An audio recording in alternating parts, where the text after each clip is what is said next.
Tourism funding cut as more travel to Hawaii. The Hawaii House and Senate voted yesterday to override Governor David Ige's veto of House Bill 862 in large part relating to tourism. Specifically as far as the Hawaii Tourism Authority, HTA, budget goes, this bill will cut that budget from $79 million to $60 million and reducing the authority's duties and responsibilities. HTA will now have to request funds from the legislature each year like every other state agency. The bill does allocate $60 million from the American Rescue Plan Act for the current fiscal year. Also included in the bill are changes to the transient accommodation tax, which will cost tourists more to stay in hotels.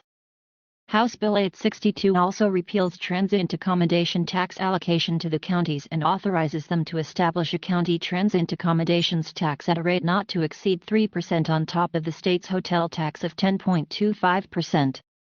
It also repeals the TAT-funded Tourism Special Fund and repeals certain compensation package limits for the President and Chief Executive Officer of HTA effective January 1, 2022.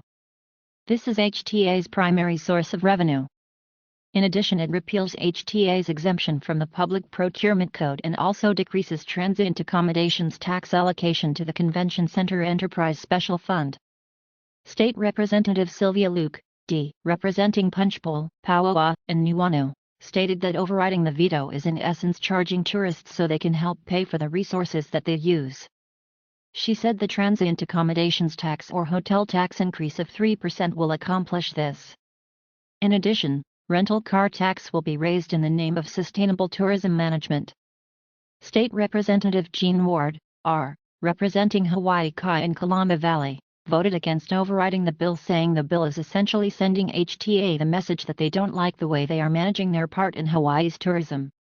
Under the guidance of the current HTA CEO John DeFries, the mission of the agency is primarily sustainability in a way that changes how the Aloha State looks upon tourists, even to the point of possibly limiting the numbers of tourists that are allowed to arrive. At the same time, Hawaii is well aware that tourism makes up 21% of the state's economy, with many of Hawaii's largest industries revolving around the constant flow of tourists. In 2019, before the pandemic struck, visitors to Hawaii spent $17.75 billion while on vacation in the islands.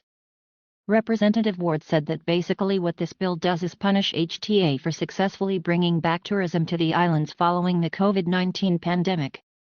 All of this comes as Hawaii opens its doors, making it easier for visitors to come to the islands with its just-announced lift on travel restrictions for fully vaccinated domestic travelers. Yesterday, July 6, there were 27,210 passengers that arrived in Hawaii, figures reminiscent of pre-pandemic numbers.